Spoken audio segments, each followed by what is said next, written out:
Created by Icarus Productions. This is the lithan expert system, lithan short for lithic analysis, for analysing the typology and technology of stone tools. Let's make a number of observations and some measurements in order to enter the data. First of all, the number of the tool, and much of the data can be put in by pressing buttons. So for instance, material, you have various choices. A big crystal is rock crystal, and this was written in Norway.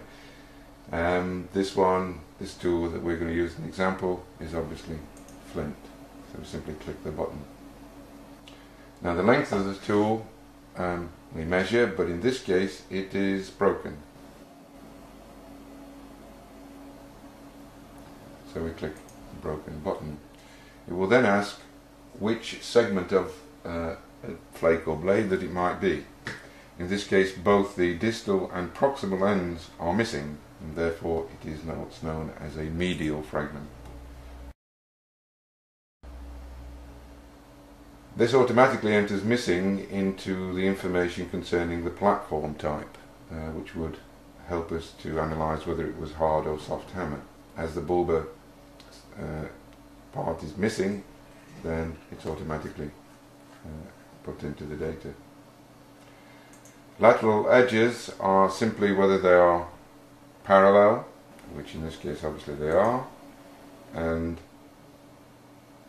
the dorsal ridges, again parallel, and how many. In this case there's just one.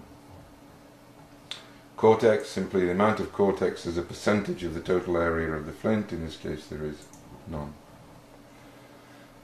Again, information on the butt and the bulb are automatically put in as missing because that bulbar end is absent. The retouch, in this case the retouch is on one of the ends.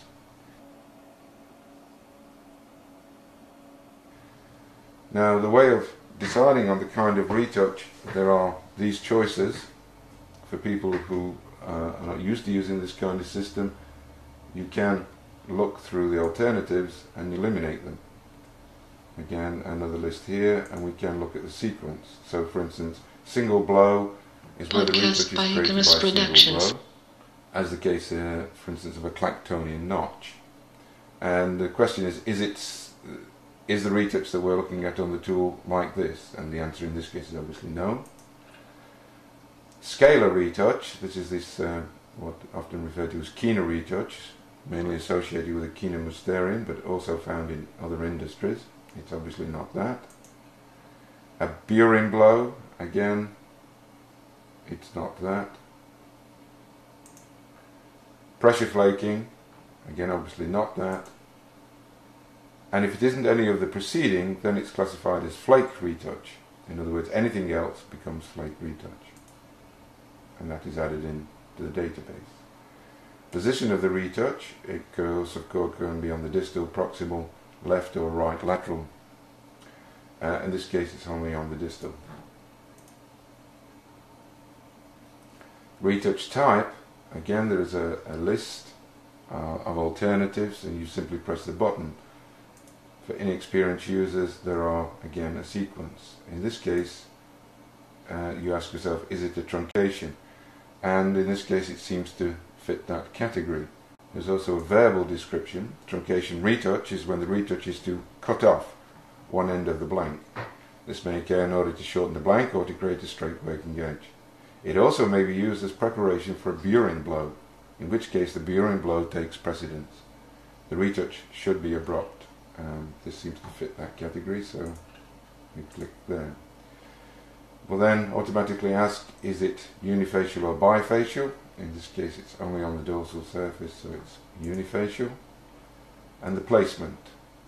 Again there are alternatives. In this case the first alternative is direct, which is the most common, on the dorsal surface only, and that's what it is.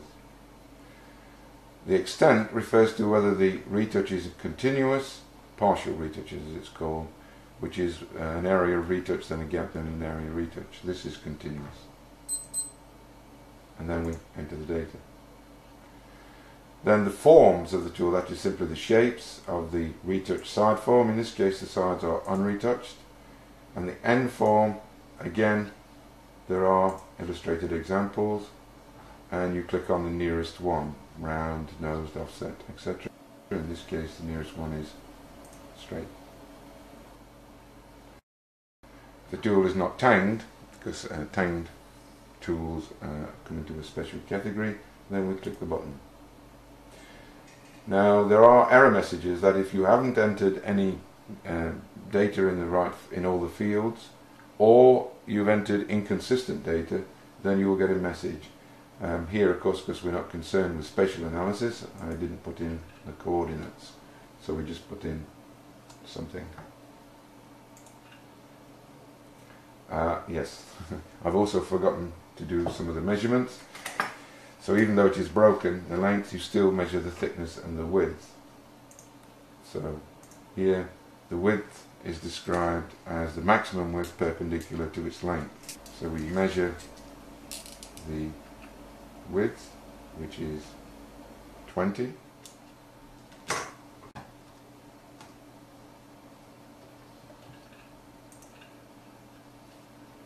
And the thickness is the maximum thickness of the piece, which is 7.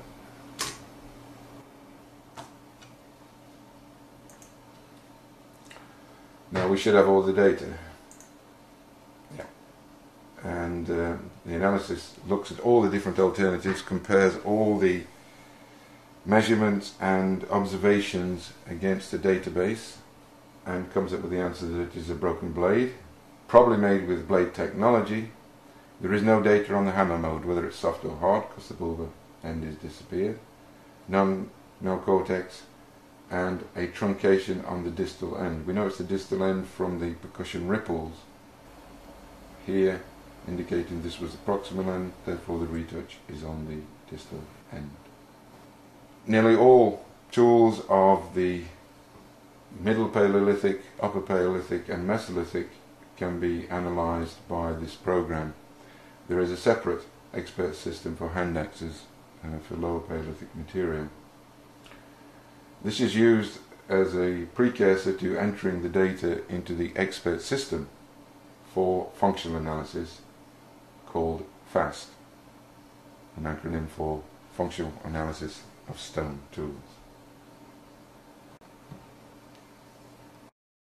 Just to demonstrate the speed of the lithan expert system, I will now analyse the tool as I would in real time. So you enter the number, material is flint, coordinates anything, it's broken, it's a medial fragment, the width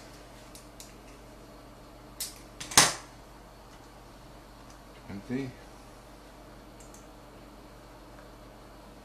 thickness 7,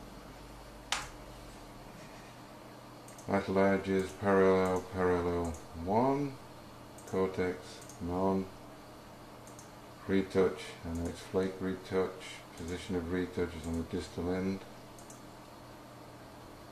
retouch type is truncation, continuous, unifacial and direct, retouch type is unretouched, the end form is straight, and there is the analysis. So in real time it's that quick.